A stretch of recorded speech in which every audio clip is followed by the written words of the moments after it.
இதுவரைக்கும் நம்ம நிறைய மோட்டிவ்ஸ் பார்த்திருக்கோம். ஆனா நான் இப்ப சொல்ல போற மோட்டிவ் கிரீக் மித்தாலஜில இருந்து நம்ம காஞ்சிபுரம் சாரிக்கு வந்துன்னு சொன்னா ஆச்சரியமா இருக்குல்ல. பறக்கும் குதிரை.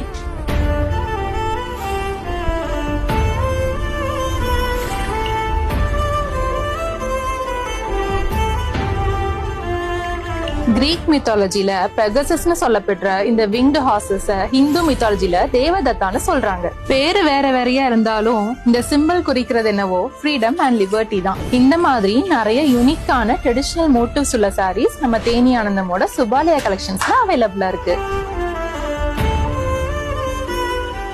நெக்ஸ்ட் டைம் நீங்க பறக்கும் குதிரை மோட்டிவ் உள்ள ஒரு சாரியை ட்ரேப் பண்ணும்போது அது உங்களோட லிமிடேஷன்ஸை தாண்டி நீங்க அச்சீவ் பண்றதுக்கான ஒரு இன்ஸ்பிரேஷனா எடுத்துக்கோங்க. பறக்கும் குதிரை is not just a motive, it's a statement.